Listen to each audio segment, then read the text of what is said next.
In fact, their figures show 32.196 feet per second squared. Acceleration of gravity is 32.2, roughly. So they've got three decimal places there. I don't know if that's right, but they're showing a significant amount of time. They say 2.25 seconds of absolute free fall.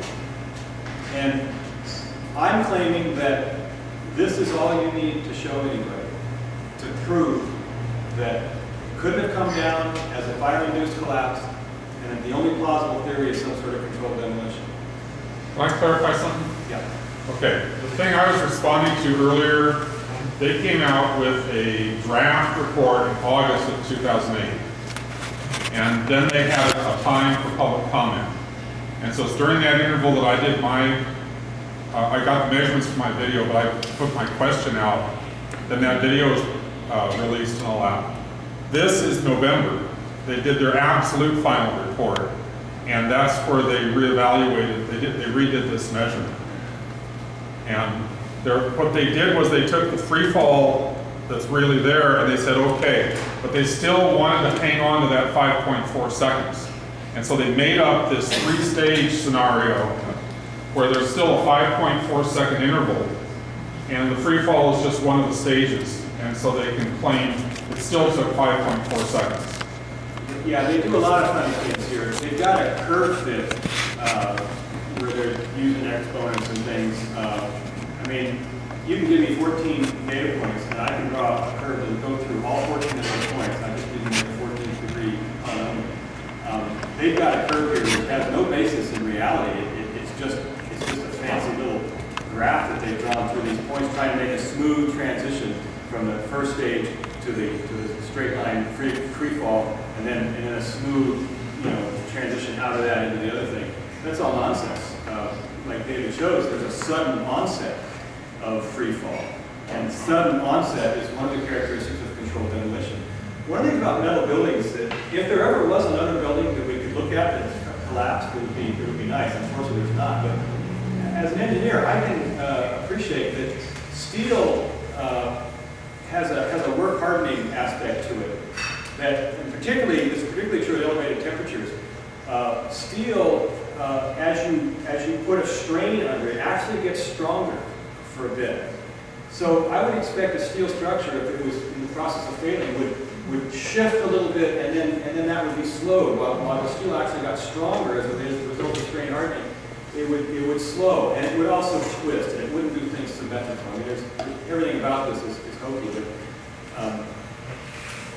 at any rate, so why do I say this? And by the way, I've been in email conversation with one physics professor at Cal Poly. I sent an email to 300 of them before Richard Gage came into town, and I asked him to comment on any one of three issues.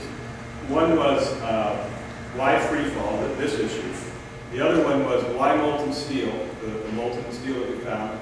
And the third one was why thermite, the paper by Stephen Jones and others about thermite. I asked him to comment on any of those three issues, and I didn't get any response from anybody except for one guy. And the first thing he did is just sent me the Bazan's article, and I read it and spent 2 weeks studying it and finding out what other people had said about it, and I wrote a long response to it. And then he wrote back and said that I was just like, he's compared me to Holocaust deniers, young Earth creationists, I don't know quite who they are, and several other vile groups that he's aware of. Young Earth creationists.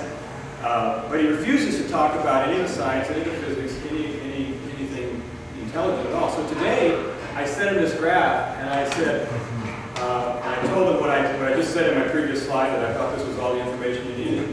And I said, if you can come up with a theory that is consistent with the facts, is physically possible, is consistent with a fire-induced collapse, that explains this graph, I will give you, I will donate $1,000 to your favorite charity.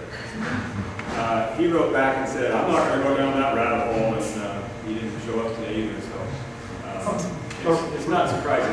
Respectfully, I have to ask, are you going to be discussing the process of detonating a building and the man-hours required to place charges in an empty building where there's no people around? Yeah, no, because I don't really know that. There may be people who know that, but I don't. Well, we had three examples of buildings that were intentionally brought down, and known fact, empty buildings, Yeah. and the time it takes to Well, actually place the charges. Yeah, I have heard that it takes,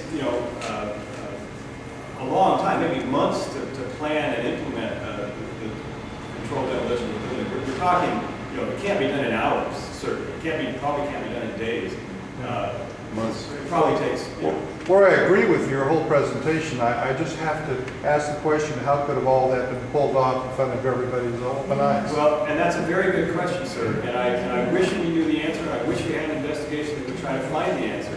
But what I don't want to do is have to answer that question before we decide that the official story is wrong.